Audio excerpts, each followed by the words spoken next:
বাংলা সাহিত্যের ভাণ্ডারে ছোট গল্পের একটি বিশেষ জায়গা রয়েছে। আমার প্রিয় কিছু ছোট গল্প নিয়ে আমি রাজর্ষি, আর আপনারা শুনছেন রাজর্ষি উবাচ। আজকে শোনাবো বিভূতিভূষণ বন্দ্যোপাধ্যায়ের গল্প রাজপুত্র। কাঞ্চীর রাজপুত্র এবার যৌবরাজ্যে অভিষিক্ত হবেন। রাজ্যময় ধুমধাম পড়ে গেছে। কাঞ্চীর উত্তর প্রান্তে গরুড়ধ্বজ বিষ্ণু মন্দির। পুরোহিত গেছেন সেখানকার আশীর্বাদী নির্মাল্য আনতে।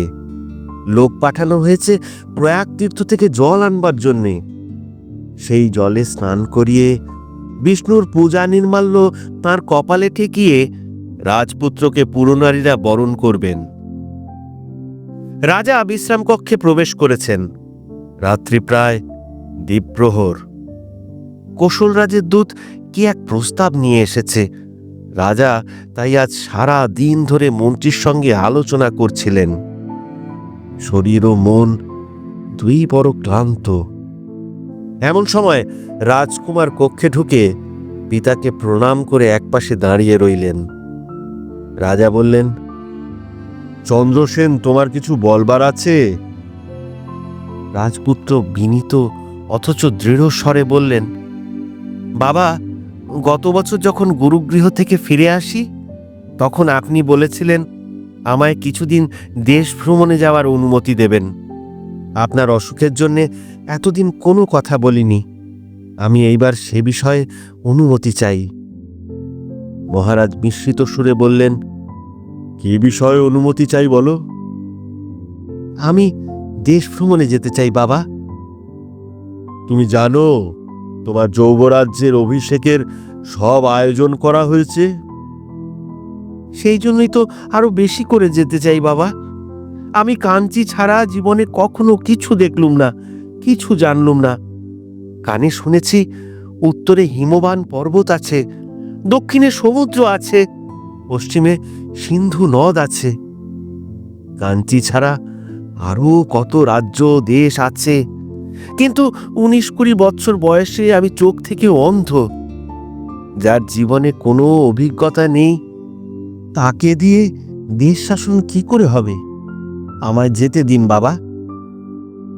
এর 2 দিন পরে রাজ্যের লোক সবিস্ময়ে শুনলে রাজকুমার চন্দ্রসেনের অভিষেক উৎসব সম্প্রতি স্থগিত থাকল, কারণ তিনি চলেছেন বিদেশ ভ্রমণে একা।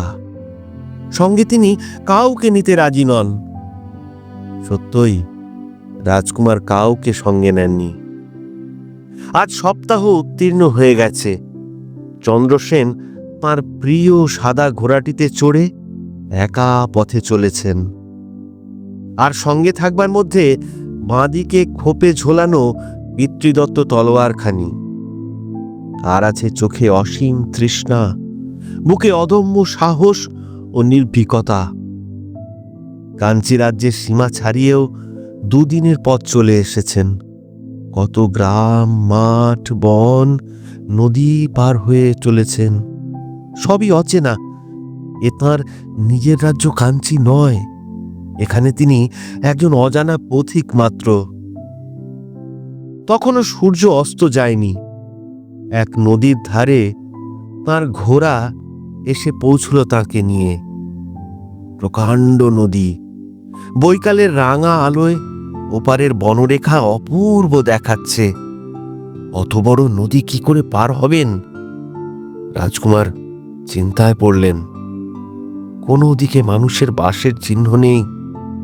সন্ধ্যা ছায়াক্রমে ধূসর হয়ে এলো। বিজন নদী তীরের ছন্নছাড়া চেহারাটা সম্মুখে আঁধার রাতে গাঢ় ছায়ায় যেন আরো বেশি ছন্নছাড়া হয়ে ফুটে উঠল। ওপারে বহু দূরে একটা পাহাড়, হ্যাঁ, নীল চূড়া একটু একটু চোখে পড়ে।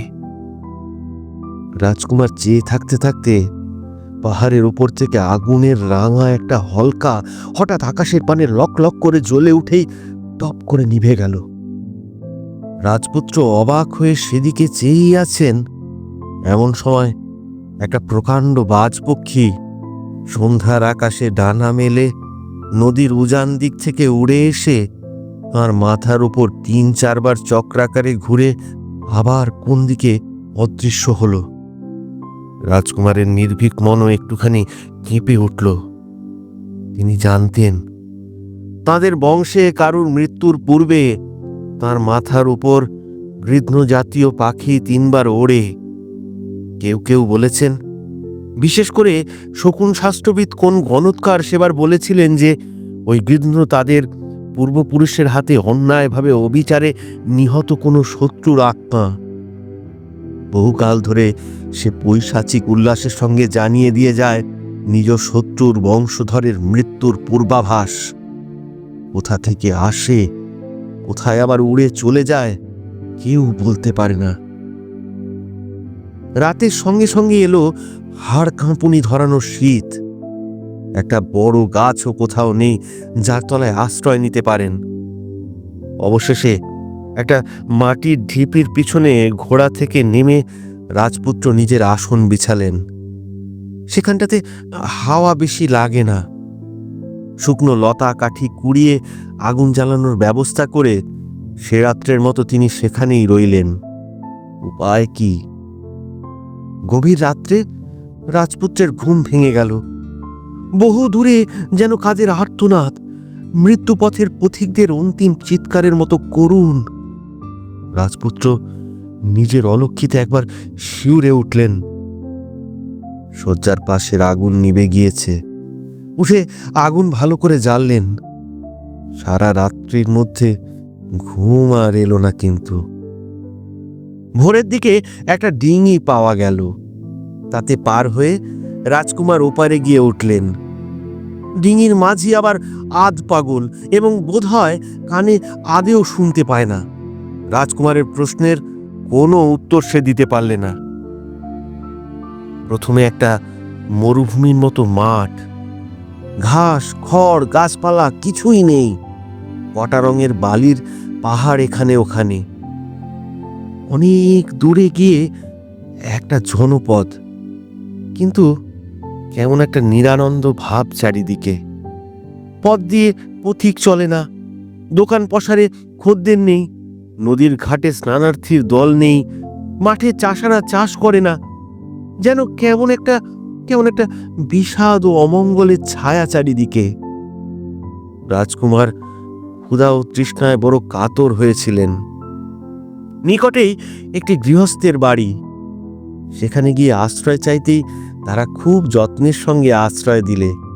অনেক দিন পরে রাজকুমার ভালো খাবার খেলেন, ভালো বিছানায় বিশ্রাম করতে পেলেন।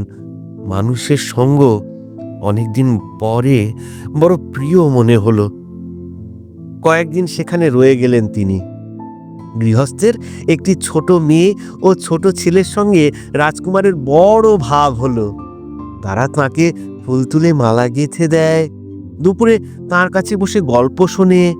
তাদের শত আবদার প্রতিদিন তাকে সহ্য করতে হয়। ছোট ছেলেটির উপদ্রবের তো আর অন্ত নেই। অল্প দিনের মধ্যেই রাজকুমার সে বাড়ির সবারই তো বটেই, গ্রামেরও সকল লোকের প্রীতি ও শ্রদ্ধার পাত্র হয়ে উঠলেন। এত সুন্দর মুখশ্রী, এমন সুন্দর কান্তি, এমন মিষ্টি স্বভাবের মানুষ তারা আগে কখনো দেখেননি। রাজকুমারের আসল পরিচয় কেউ জানেনি। তিনি কাউকে সে কথা কখনো বলেননি। সবাই ভাবে তিনি একজন গৃহহীন পথিক। হয়তো তার কেউ কোথাও নেই, আর এতে সবারই স্নেহ তার উপর আরও বেড়ে যায়। কিসে তিনি সুখে থাকবেন, কিসে আত্মীয়হীন নিঃসঙ্গ প্রবাস কষ্ট তাঁর কমবে, সবারই এই চেষ্টা। তারা নিজেদের মধ্যে বলা বলি করে, এমন সুন্দর চেহারার ছেলে নিশ্চয়ই কোনো বড় ঘরের হবে। গ্রামের যিনি মণ্ডল, তার এক পরম সুন্দরী মেয়ে আছে। সবাই বলে ওই ছেলেই ওই মেয়ের উপযুক্ত হবে। বিধাতা ওর জন্যই যেন এই দেবতার মতো সৌম্যকান্তি ছেলেটিকে কোথা থেকে এনে জুটিয়েছেন। মণ্ডল গৃহিণীও রাজকুমারকে একদিন দূর থেকে দেখে এত পছন্দ করলেন যে তিনি স্বামীকে জানিয়ে দিলেন, যদি ওই ছেলের সঙ্গে মেয়ের বিয়ে হয় ভালো, নইলে মেয়ে চিরকুমারী থাকুক, তার আপত্তি নেই। রাজকুমার কিন্তু কিছুতেই তেমন আমোদ পান না। তার মনে কি একটা বিপদের ছায়া সকল আনন্দকে ম্লান করে রাখে। একবার ভাবেন, হয়তো বাপ মাকে অনেকদিন দেখেননি বলে এমন হয়, কিন্তু তার মন বলে তা নয়, তা নয়। ওসব সামান্য সুখ দুঃখের ব্যাপার এ নয়, এ এমন একটা কিছু যার কারণ আরো গভীর, জীবন মরণ নিয়ে এর কারবার। ক্রমে এলো সে মাসের কৃষ্ণপক্ষ। রাজকুমার অবাক হয়ে লক্ষ্য করলেন বাড়িতে সবারই চোখে জল। গ্রামশুদ্ধ লোক সকলে বিষণ্ণ, নিরানন্দ, কিন্তু কেউ কোনো কথা বলে না। কারণ জিজ্ঞাসা করলেও উত্তর পাওয়া যায় না। সবাই কিসের ভয়ে জুজু হয়ে আছে যেন। অবশেষে রাজকুমার কথাটা শুনলেন। এখান থেকে 1 যোজন দূরে গৃধ্নকূট পাহাড়ের ওপর রাজগুরু এক কাপালিকের সাধন পীঠ। প্রতি অমাবস্যায় সেখানে নরবলির জন্য প্রতি গ্রাম থেকে পালাক্রমে একটি তরুণ বয়স্ক লোক পাঠানো চাই, রাজার হুকুম। আর এবার এ গ্রামের পালা। শোনামাত্র রাজকুমার কর্তব্য স্থির করে ফেললেন। তার পিতৃদত্ত তুনের তিক্ত ইস্পাতের ফলা পড়ানো যে বান, তা কি শুধু নিরীহ পশু পক্ষী শিকারের জন্যে? ক্ষতি হতে ত্রাণ করে এই যে কারণ, মহান ক্ষত্রিয় নাম বিদিত জগতে। অস্ত্রগুরুর সে উপদেশ রাজকুমার কি ভুলে গিয়েছেন এত শিগগির? অমাবস্যার দিন মণ্ডলের বাড়িতে পাশার সাহায্যে নির্ধারিত হবে এবার কে গ্রাম থেকে যাবে। রাজকুমার এ কথা শুনলেন। অমাবস্যার পূর্বদিন গভীর রাত্রের অন্ধকারে তিনি চুপি চুপি শয্যা ত্যাগ করে কোথায় চলে গেলেন কেউ জানে না। সকালে উঠে তাকে আর কেউ দেখতে পেলে না। মণ্ডলের বাড়িতে পাশার মজলিসে যার নাম উঠল, সে গৃহস্থের একমাত্র পুত্র। সবাই চোখের জলে ভেসে তাকে বিদায় দিলে। তার বৃদ্ধ পিতা ছেলেকে সঙ্গে নিয়ে চলল কাপালিকের কাছে। যদি যদি যদি হাতে পায়ে ধরে ছেলেকে ছাড়িয়ে আনতে পারে, এই দুরাশায়। গৃধ্নকূট পর্বতের পাদদেশে গিয়ে তারা যা দেখলে, তাতে তারা অপ্রত্যাশিত বিস্ময়ে হতভম্ব হয়ে গেল। বড় জাম গাছটার তলায় 2টো মৃতদেহ, একটা তাদের গ্রামের সেই তরুণ অতিথির, আর একটা কাপালিকের। দেখে মনে হয় দুজনেই পরস্পরকে অস্ত্রাঘাত করেছে। দলে দলে স্ত্রী পুরুষ সবাই ছুটে এলো দেখতে। যে নিজের প্রাণ দিয়ে তাদের চিরকালের জন্য বিপদমুক্ত করে গেল, রাজার ভয়ে গোপনে চোখের জলে ভেসে তারা শেষ সৎকার সম্পন্ন করলে তার। রাজকুমারের সত্যিকার পরিচয় সে দেশের লোক তখনও জানেনি।